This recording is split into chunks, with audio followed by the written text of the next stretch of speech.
Coruscant is one of the most iconic planets of Star Wars. It's an entire planet covered in city that's kilometers deep. And it's been that way for thousands of years. So it's got a lot of history, and it has a massive amount of infrastructure, and just millions and millions of people live here and go about their daily lives. When we think about Coruscant, we think about it as metropolis, like the ultimate city.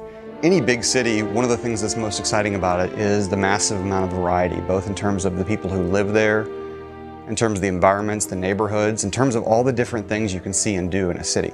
So it was really important to us in developing Coruscant, like this isn't just a city, it's a city world. And that's why we had to create just a massiveness and a depth and a vastness that you would almost get there and be astounded and feel small the first time you walked into Coruscant. In designing Star Wars worlds, you always start with something true to life, and you change it just a bit. Now, the difference between Coruscant is like, you're not changing it just a bit, you're changing it a lot. You're going the distance both directions. Whereas you might have, 50 stories on a building. What would that building look like if it was 1,000 stories? What would the Senate look like 3,000 years prior to the prequels? So there is a little bit of pulling elements from the movies, a little bit of pulling elements from the artistic ideas that some of the other artists have had. But then taking those elements and marrying them into stuff that exists in real life and stuff that has been already established in the KOTOR franchise. Some of the first major differences with Coruscant over any other planet, the obvious ones are there's absolutely no terrain on this planet. Zero. That in itself brings up a lot of interesting dilemmas. We have to think of how to build a planet with no terrain. Building a planet from the ground up is a major issue. The main building block is terrain. How do we build it without that? What we did is basically go through iteration after iteration after iteration just to build the space. The scale of Coruscant is massive. A lot of games have cities and a lot of games have huge areas, but no game has done this combination of the two, a huge city area, like to the degree that we have. In designing Coruscant, there was a little bit of story involvement in that the Sith have recently returned from deep space and have sacked Coruscant. And there are pockets of the city that are still in distress, that are still broken and in shambles, which really, really lends itself to the story of our game and how much turmoil the galaxy is actually in.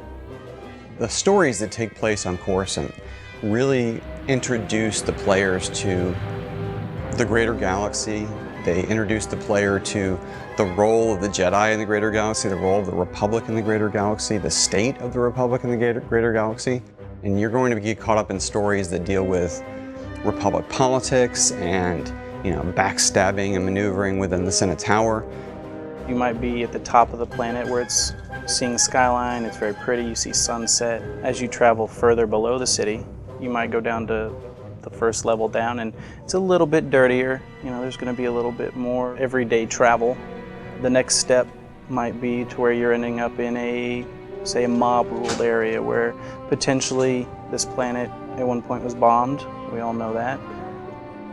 Further down, there's going to be complete gang warfare. What we wanted to do was add a little bit of the Coruscant that you hadn't seen yet. What powers these huge buildings, these buildings that stretch, kilometers into the sky? Where's the electrical system? Where's the plumbing? Where's the sewages? The sewage systems. Those kinds of things you've never seen. What lies down in the basements? What does a parking garage look like in the Star Wars universe, especially one for a building this, the size of the entire island of Manhattan?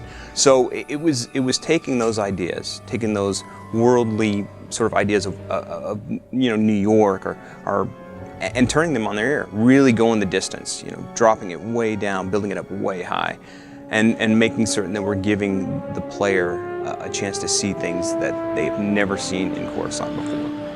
Coruscant is the symbol of all the hope for democracy and civilization in the galaxy. And even though it's got its flaws and it's not perfect in a lot of ways, it's also got its beauty and its integrity in some ways. And there's people there who are trying to live a good life and do the right thing and want to see the galaxy be a safe and peaceful and happy place. So we really took a lot of care to make sure that players get to experience some of that, of course, and get to experience what it is that makes the Republic special, makes it worth fighting for, makes it worth dying for.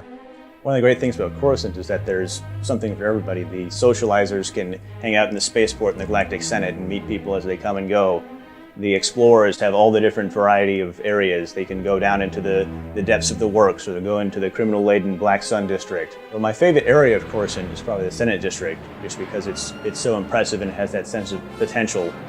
You know, because you're up there and you can see for miles and miles, and you just know that there's going to be so much out there to explore and find.